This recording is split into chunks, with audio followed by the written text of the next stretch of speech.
We Are Not Afraid to Die If We Can All Be Together by Gordon Cook and Ellen East. In July 1976, my wife Mary, son Jonathan 6, daughter Suzanne 7 and I set sail from Plymouth, England to duplicate the round-the-world voyage made 200 years earlier by Captain James Cook.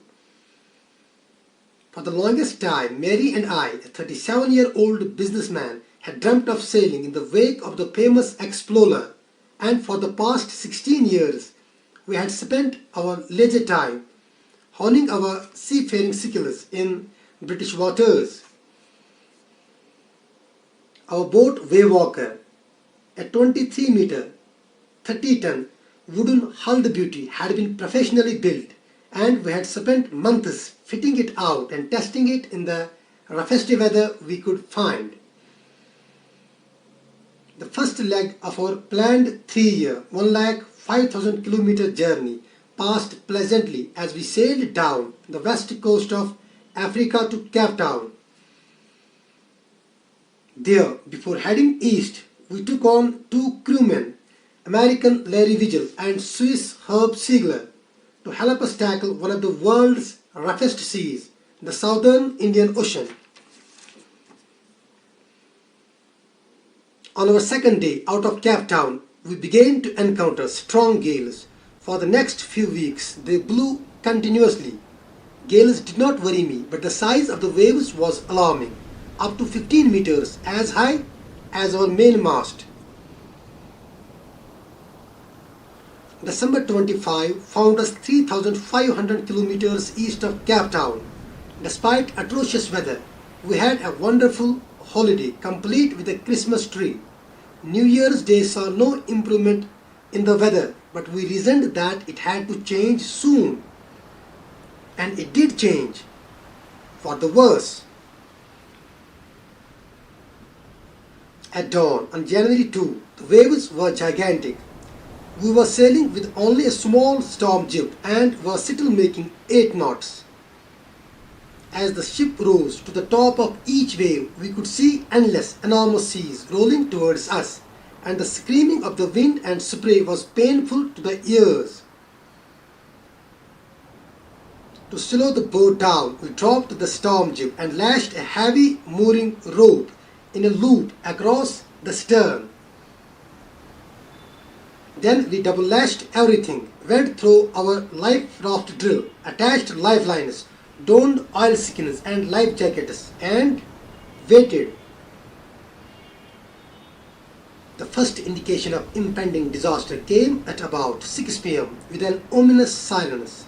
The wind dropped, and the sky immediately grew dark. Then came a growing roar, and an enormous cloud towered after the ship.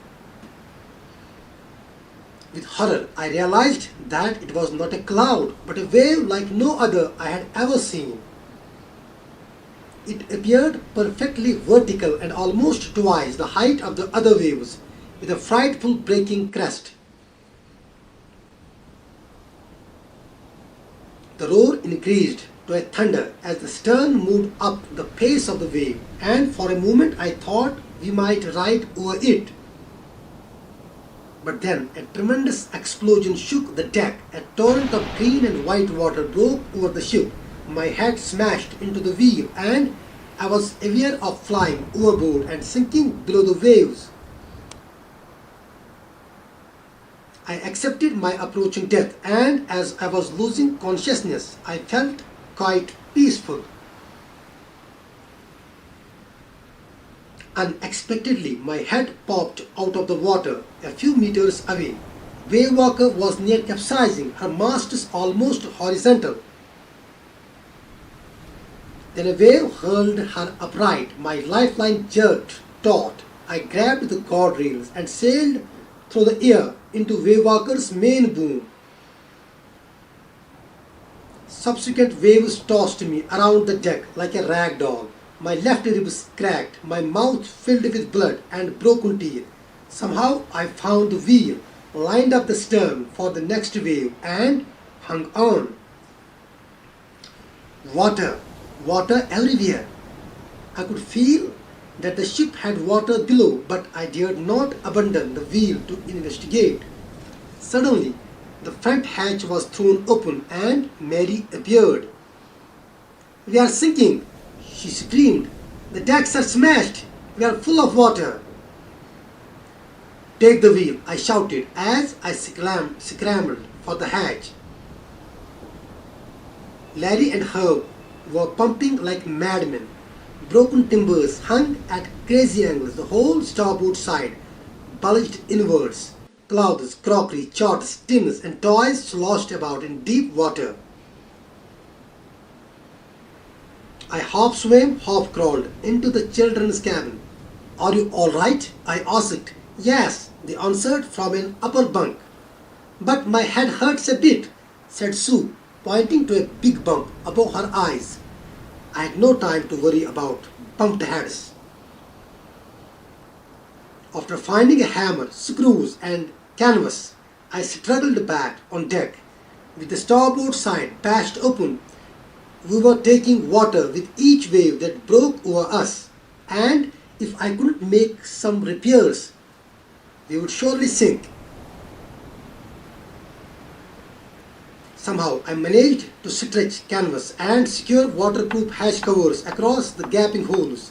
Some water continued to stream below, but most of it was now being deflected over the side.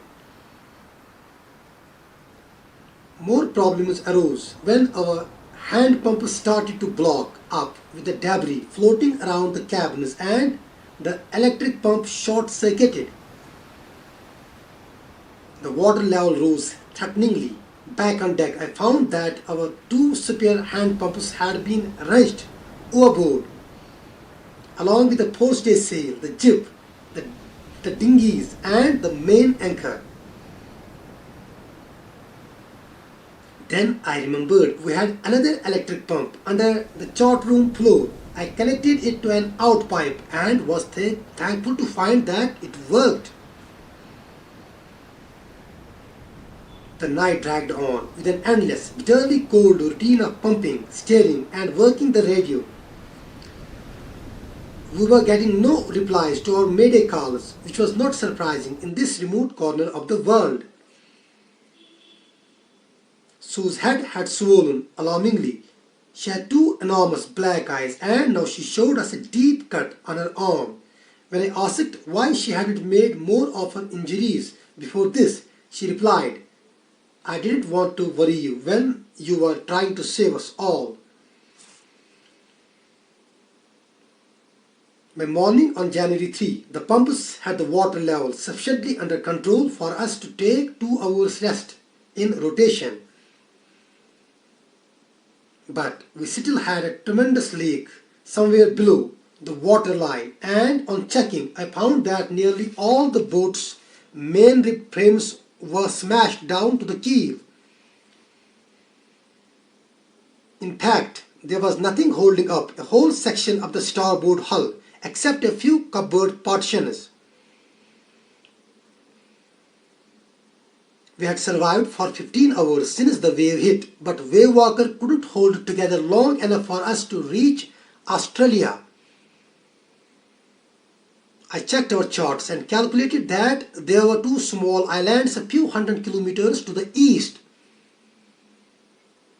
One of them, Ile Amsterdam, was a French scientific base. Our only hope was to reach these pinpricks in the vast ocean. But unless the wind and the seas abated so we could hoist sail, our chances would be slim indeed. The great wave had put our auxiliary engine out of action. On January 4, after 36 hours of continuous pumping, we reached the last few centimeters of water. Now we had only to keep pace with the water still coming in. We could not set any sail on the mainmast. Pressure on the rigging would simply pull the damaged section of the hull apart. So we hoisted the storm jib and headed for where I thought the two islands were. Mary found some corned beef and cracker biscuits. We ate our first meal in almost 2 days. But our respite was short-lived. At 4 p.m., black clouds began building up behind us. Within the hour, the wind was back to 40 knots and the seas were getting higher. The weather continued to deteriorate throughout the night, and by dawn on January 5, our situation was again desperate. When I went in to comfort the children, John asked, "Daddy, are we going to die?" I tried to assure him that we could make it. "But Daddy," he went on, "we aren't afraid of dying if we can all be together, you, Mummy, Sue and I." I could find no words with which to respond, but I left the children's cabin determined to fight the sea with everything I had. To protect the weakened starboard side, I decided to heave to with the undamaged port hull facing the oncoming waves, using an improvised sea anchor of heavy nylon rope and two 22-liter plastic barrels of paraffin. That evening, Mary and I sat together, holding hands, as the motion of the ship brought more and more water in through the broken planks. We both felt that the end was near. But Waywalker rode out the storm, and by the morning of January 6, with the wind easing, I tried to get a reading on the sextant. Back in the chart room, I worked on wind speeds, changes of course, drift, and current in an effort to calculate our position. The best I could determine was that we were somewhere in 150,000 kilometers of ocean, looking for a 65-kilometer wide island. While I was thinking, Sue, moving painfully, joined me. The left side of her head was now very swollen and her blackened eyes narrowed to slits. She gave me a card she had made. On the print, she had drawn caricatures of Mary and me with the words, "Here are some funny people. Did they make you laugh? I laughed a lot as well." Inside was a message, "Oh, how I love you both." So this card is to say thank you and let's hope for the best. Somehow, we had to make it. I checked and rechecked my calculations. We had lost our main compass and I was using a spear which had not been corrected for magnetic variation. I made an allowance for this and another estimate of the influence of the westerly currents which flow through this part of the Indian Ocean. About 2 p.m. I went on deck and asked Larry to steer a course of 185 degrees. If we were lucky, I told him with a conviction I did not feel, he could expect to see the island at about 5 p.m. Then with a heavy heart, I went below, climbed on my bunk and amazingly dozed off.